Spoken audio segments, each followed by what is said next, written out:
দোয়া কবুল হওয়ার 3 আমল। দোয়া কবুল হওয়ার 3টি আমল।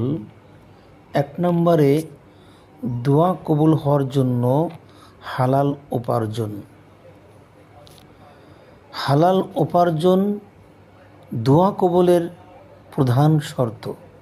হযরত আবু হুরায়রা রাদিয়াল্লাহু তাআলা আনহু থেকে বর্ণিত দীর্ঘ এক হাদিসে রাসূলুল্লাহ সাল্লাল্লাহু আলাইহি ওয়াসাল্লাম বলেন, দীর্ঘ সফরের ক্লান্তিতে যার মাথার চুল বিক্ষিপ্ত, অবিন্যস্ত ও পুরো শরীর ধুলোমলিন, সে আকাশের দিকে হাত প্রশস্ত করে বলে, হে আমার প্রভু, হে আমার প্রতিপালক। অথচ তার খাদ্য ও পানীয় হারাম, তার পোশাক হারাম, তার জীবন জীবিকা হারাম। এমত অবস্থায় তার দোয়া কিভাবে কবুল হতে পারে? 2 নম্বরে হতাশ না হওয়া ও তাড়াহুড়া না করা। অর্থাৎ দোয়া করলে আল্লাহ বান্দাকে কখনোই ফিরিয়ে দেন না।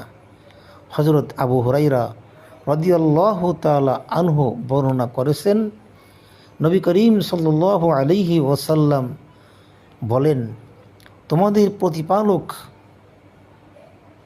তোমাদের প্রত্যেক ব্যক্তির দোয়া কবুল করিয়া থাকেন, যদি সে তাড়াহুড়া না করে আর বলে যে আমি দোয়া করলাম কিন্তু আমার দোয়া তো কবুল হলো না, এমনটি না করা।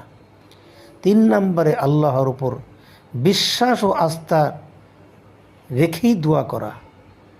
হযরতে আবু হুরায়রা রাদিয়াল্লাহু তাআলা আনহু বলেন, নবীজি সাল্লাল্লাহু আলাইহি ওয়াসাল্লাম বলেছেন, তোমরা আল্লাহর কাছে কবুল হওয়ার জন্য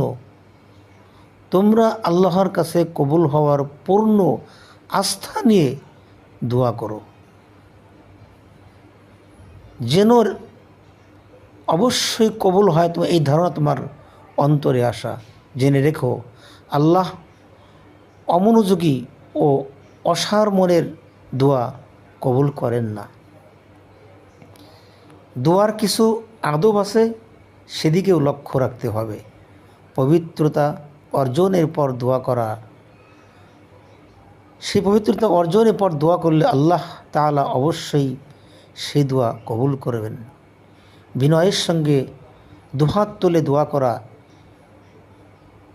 মিনতি ভরা কণ্ঠে দোয়া করা, মিনতি ও নম্রতার সঙ্গে দোয়া করলে তা ইবাদত হিসেবে গণ্য করা হয়। সম্মানিত সুধীমণ্ডলী, আপনারা